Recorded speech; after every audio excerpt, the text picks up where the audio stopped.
The sun was barely rising over the savanna of northern Kenya, casting a golden glow across the sprawling grasslands. In a small village nestled near Tsavo National Park, the morning calm was shattered by a frantic call to the Tsavo Wildlife Rescue Team.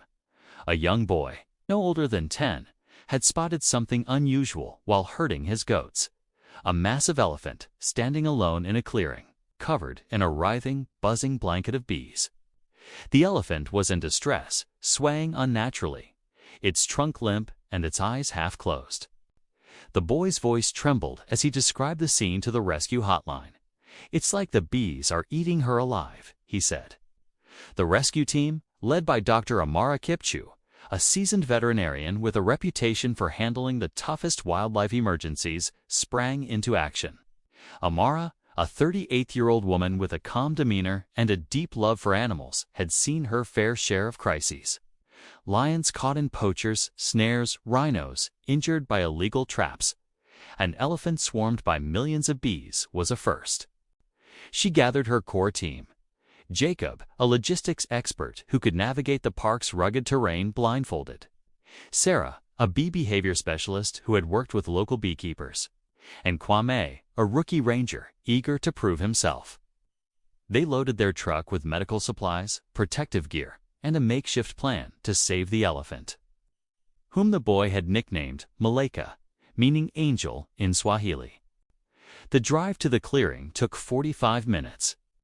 The team bouncing over dirt tracks as the radio crackled with updates from the boy's uncle, who is now keeping watch from a safe distance. "She's not moving much," he reported. "The bees are everywhere. Her ears, her trunk, even her eyes." Amara's jaw tightened. Elephants were tough, but a swarm of this size could be deadly, especially if the bees were Africanized, known for their aggression. The team needed to act fast, but one wrong move could provoke the swarm more worse. Send Malaika into a panic, endangering everyone. When they arrived, the sight was surreal. Malaika, a female elephant in her prime, stood like a statue in the center of the clearing. Her gray skin barely visible under a shimmering black mass of bees. The air hummed with their relentless buzzing, a sound that sent chills down Kwame's spine. The elephant's breathing was labored, and small welts dotted her exposed skin where stings had broken through. Amara's heart sank. Malaika was fighting to stay upright, but the pain and venom were taking their toll. Sarah, the bee expert, assessed the situation from the truck. "This isn't a normal swarm," she said, peering through binoculars. "They've likely been disturbed. Maybe their hive was damaged, and they're taking it out on her. We need to calm the bees before we can get close." She suggested using smoke, a beekeeper's trick to pacify bees by masking their alarm pheromones. But smoke could also stress Malaika further, and too much could harm her already compromised lungs. It was a gamble. Jacob, ever practical, proposed a two-pronged approach: create a smokescreen to deter the bees while simultaneously luring them away with a decoy. Pile of fruit doused in sugar syrup, placed far enough to draw the swarm without startling Malaika.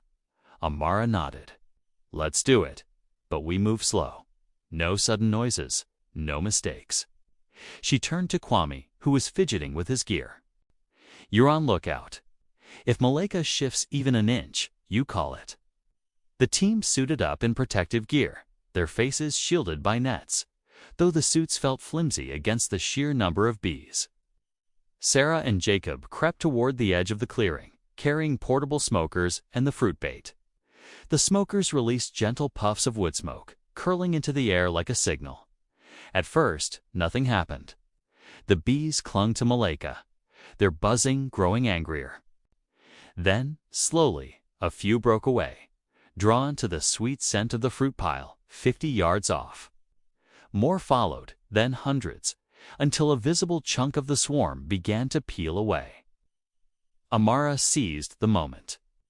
With the bee density thinning, she and Kwame approached Malaika, carrying a tranquilizer dart gun as a precaution and a bag of medical supplies. Up close, the elephant's condition was worse than they feared. Her eyes were swollen, her trunk dotted with stingers. She let out a low, pained rumble, and Amara's chest tightened. "Hang on, girl," she whispered. "We're here." Working quickly. Amara injected a mild sedative to calm Malika without knocking her out. Keeping an elephant on its feet was critical, as lying down could crush its organs. Kwame, despite his nerves, held the IV bag as Amara administered antihistamines and fluids to counter the venom. The bees still on Malika were less aggressive now, disoriented by the smoke, but every movement risked a sting. One bee slipped under Kwame's cuff, stinging his wrist, and he bit back a yelp, refusing to flinch. Back at the fruit pile, Sarah and Jacob were sweating through their suits as the swarm thickened around the bait. "It's working," Sarah radioed, her voice steady. "But we're not out of the woods. There's still thousands on her." Amara, focused on Malika, noticed the elephant's breathing ease slightly. The drugs were helping, but the stingers needed to be removed to prevent infection. Using forceps, she began plucking them out. One by one, her hands steady despite the bees crawling inches from her face.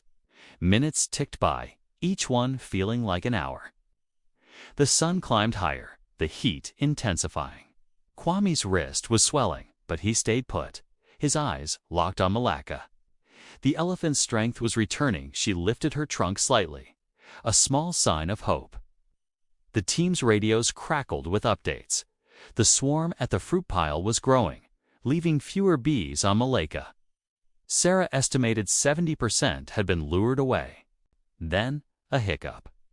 Malika, perhaps sensing relief, took a step forward. The sudden movement stirred the remaining bees, and a fresh wave of buzzing erupted.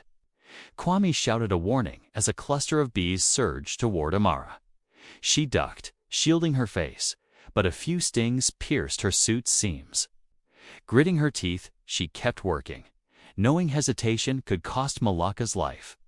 Sarah, thinking fast, doubled the smoke output at the fruit pile, creating a thicker cloud to pull the bees back. It worked. The swarm's aggression waned, and the last major clusters began drifting away from Malika. Amara finished removing the worst of the stingers and applied a soothing ointment to the welts. Malika's eyes, though still puffy, were clearer.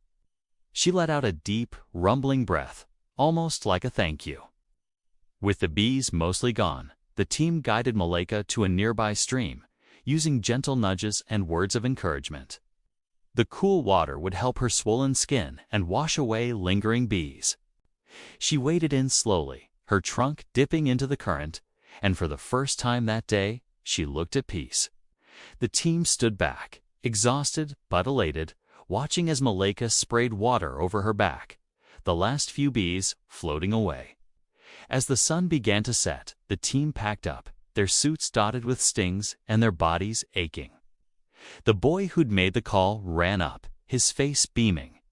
"You saved her," he cried, pointing at Malika, now grazing calmly in the distance.